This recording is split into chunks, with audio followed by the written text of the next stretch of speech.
Good morning.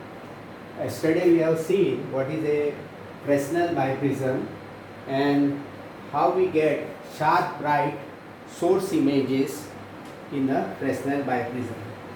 So the two source images which we get are S1 and S2. They are the virtual images. So there is one small correction in the last video, last paragraph. Yesterday I said to get the vertical bright slit images S1 and S2 we have to move the eyepiece, I said, but it is not the eyepiece, it was by mistake I said eyepiece. We have to move the biprism.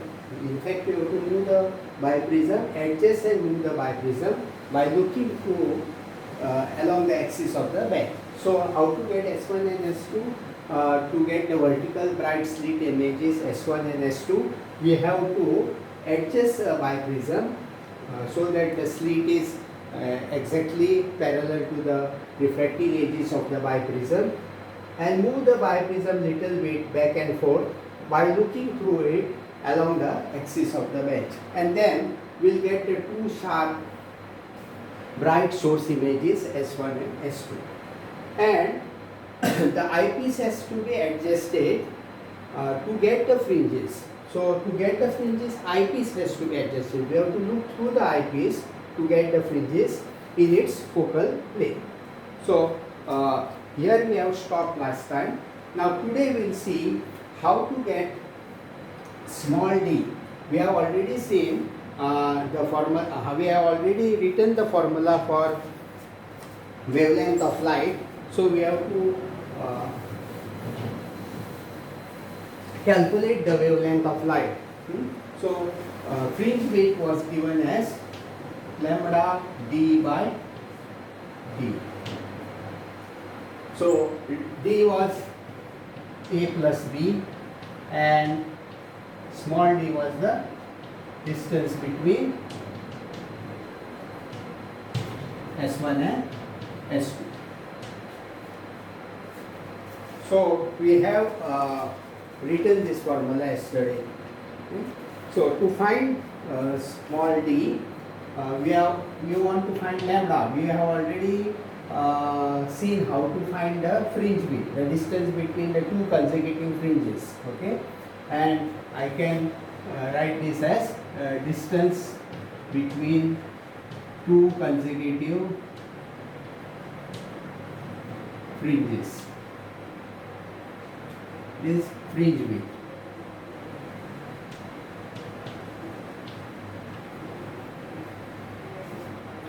Okay, so there is an alternate dark and bright fringes. Okay,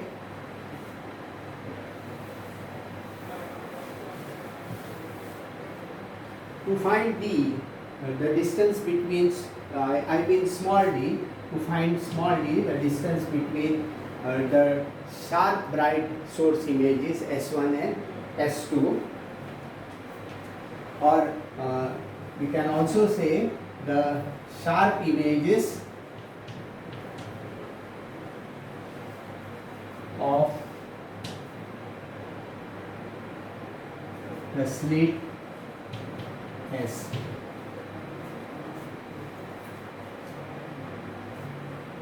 In fact, it is the pair of sharp images. It is the pair of sharp images of the slit S. That is, this is the source, or the source you can say S. So how to find that small d? That is the distance between the pair of sharp images of slit. That is the slit source, I can say S. Now we have a source S here in this diagram. This is the biprism and this is your eyepiece.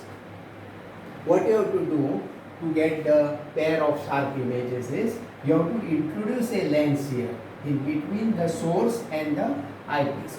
You introduce a lens, okay, of very small focal length between the source and the lens. Between the source and the eyepiece.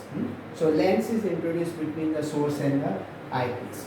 and you move the lens along the optical bench. So you can move the lens between the your biprism and the eyepiece. When the lens is towards the biprism, you will get a pair of sharp images of the slit separated by distance d1. Then this distance d1 can be measured with the help of micrometer screw. Okay, you coincide the cross wire on one slit, take the reading. You coincide the cross wire on the second slit, you take the reading, and then subtract. You will get the distance d1. Okay, then the lens can be moved towards the eyepiece. In this case, you see that the lens is moved towards the eyepiece, and again you get the two sharp images of the slit, which is shown here in the eyepiece. These are the two sharp images which we get in the eyepiece. The lens is close to the eyepiece.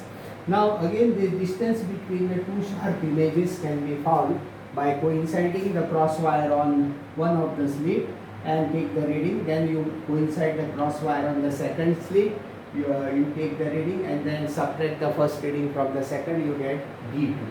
Okay. Now you see here they are well separated. The sharp images of the slit is well separated here. In this case they are close. So we call this like magnified images. So because they are well separated, we call this as magnified images, and because they are close here, we call it as diminishing image. So this is the magnified image and this is the diminishing image. So here we get a magnified image when the lens is close to the biprism, and here we get a diminished image when the lens is close to the eyepiece. Now let us find a derivation how to find the value of D. Okay.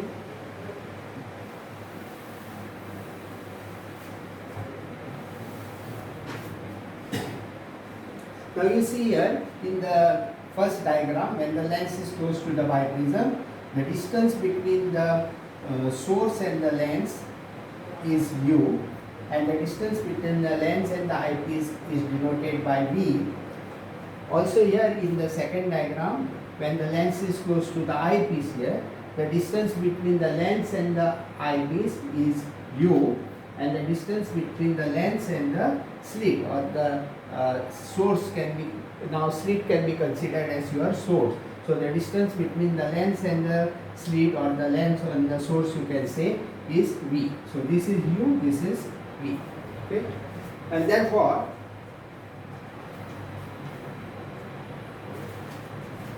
in the first case I can write magnification of the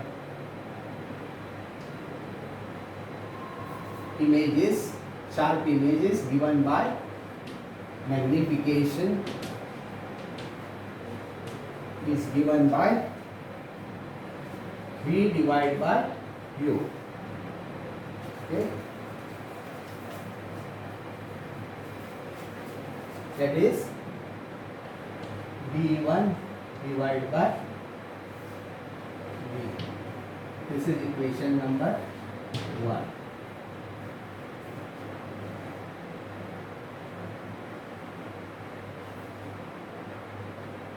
And in the second case, magnification, this is the first case. In the first case, in the second case, magnification is given by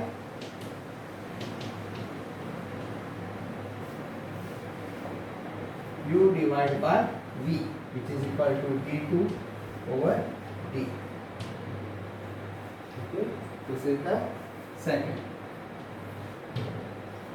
or second case, or second diagram, you can say. This is the first diagram and that is the second diagram. So you can have a magnification like this.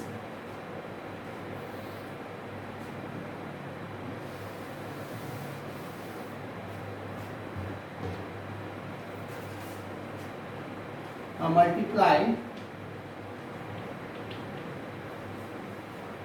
1 and 2. which is equal to d1 by d into d2 by d, which is equal to 1.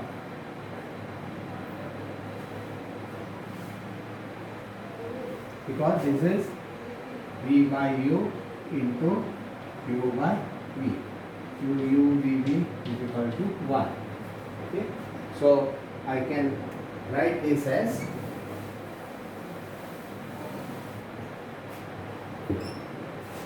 d1 d2 over d square is equal to 1, or I can write this as d square is equal to d1 d2.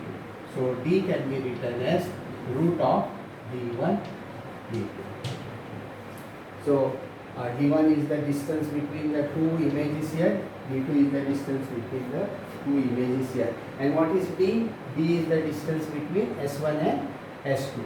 You remember this d is the distance between s1 and s2. Okay?